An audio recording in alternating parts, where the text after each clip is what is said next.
This man was able to simply snatch the gun with his bare hand. He worked as a clerk in a hardware store. However, he was a former agent who faked his death in order to retire. He was so powerful that it was as though he had superpowers. Loli had to be present wherever he went. So no one could possibly touch his Loli, or they would perish. His name was Lion, and he had a highly disciplined life, waking up on time to eat and going to the hardware store on time to work. Every evening, he would go to the restaurant and sit in a corner, reading a book. He met a girl who was forced to work in a job she didn't want to do because of her family.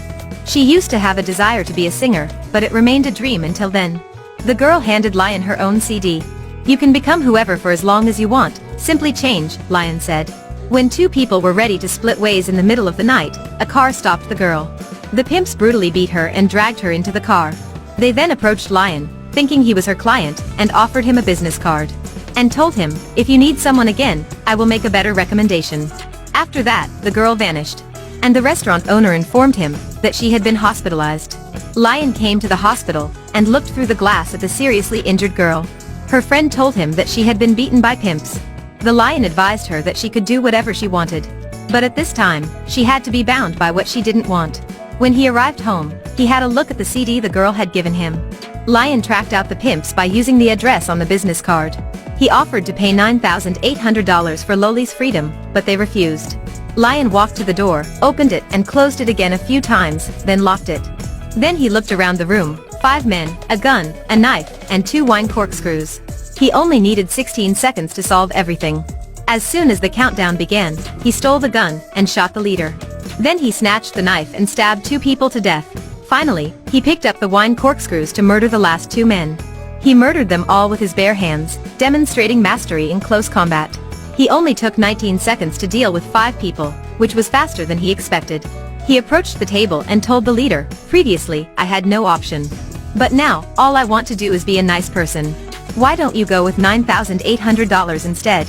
Lion resumed his peaceful existence. However, the deaths of these 5 people came as a shock. They were only a branch of the local Russian gangsters. Their major source of income was from large oil and gas transactions. There was no more branch, thus their business was no longer viable. That was why the mafia kingpin sent Ted to investigate the culprit. He was a skilled assassin. The remnants of the crime scene indicated that the culprit was not an average person. After that, he identified additional factions with the help of the police. Then, using the police's CCTV, he figured out Lion might be the culprit, although this could not be proved. Ted found out after 5 people died, but a female remained, which made him quite suspicious. He found out from the girl's friend that she used to meet a black man. So Ted disguised himself as police in order to find Lion. He inquired whether Lion was present when 5 persons were murdered. Although Lion's answer was reasonable, his intuition warned him that this man was not normal. At the same moment, Lion realized Ted was wearing a disguise. And realized that he had been exposed. Ted investigated Lion's identity, but came up empty-handed. As a result, he dispatched his subordinates to scout. The subordinate tried to ambush him at the diner. Meanwhile, Ted was waiting outside in his car. Lion took advantage of a passing truck to come to a halt and wait for a red light. In a matter of seconds, he snatched the gun, snapped Ted's subordinate's neck, and cut off the diner's power. After the truck left, Lion took out his phone to take a photo of Ted's face. Then he quickly fled. Ted and his subordinates pursued, but it was too dark to see Lion. Furthermore, Lion's movement was so rapid that they lost track of him. But Ted knew Lion's address and sneaked into his home.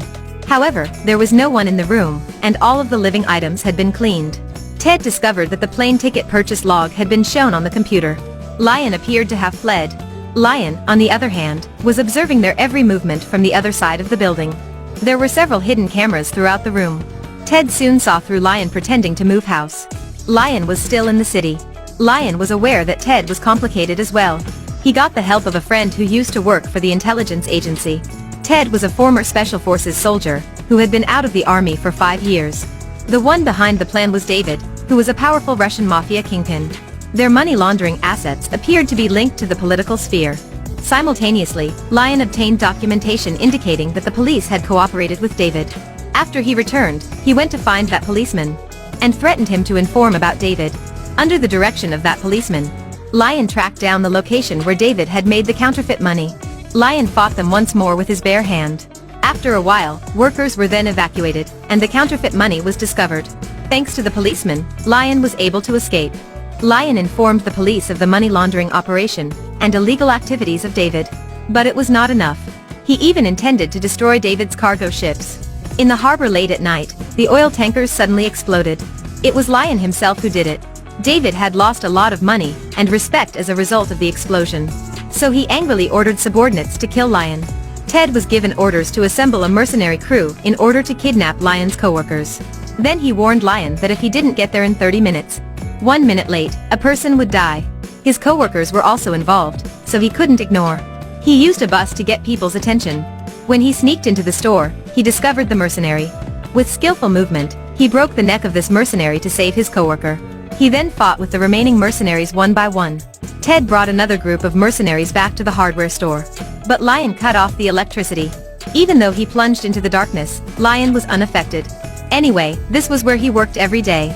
A mercenary was killed after falling into a trap. The others heard this and went to rescue, but they were killed by Lion. Lion was like a black panther in the dark store, relentlessly hunting them one by one. He murdered them all by using traps constructed with items in the store, such as an electric saw. Lion put in a lot of attempts to kill a man, but he died from a shard of glass in the end. When Lion collapsed exhausted on the floor, his co-workers rushed to help him. He told his colleagues to switch on the lights in order to entice the enemy into the staff cafeteria. Then he put combustible substances in the microwave, while waiting for the power to come on. Only Ted was left then. When Ted discovered Lion's co-worker, and was about to shoot him, Lion arrived just in time. In the end, Lion used an AK-47 as a weapon to shoot Ted. Ted died without saying any last words. However, this was not the end of the story. 3 days later, Lion arrived at David's mansion. David was then electrocuted to death. The mansion's guards had all collapsed to the ground. After everything had been resolved, Lion freely left. A single person murdered an entire gang of gangsters. Lion went back to his tranquil life and met that young girl again. Her face wound had healed, and she gladly greeted Lion. She even told Lion that she had begun reading books and had gotten a new job as well. But she didn't know that a group of gangsters had been destroyed because of her. The movie comes to an end. There are several interesting details in addition to the main story. This film is more of a martial arts story intended to help people avoid cruelty. However, it may also be regarded as a superhero movie. To summarize, all groups are really paper tigers. This week's movie ends here. See you next week.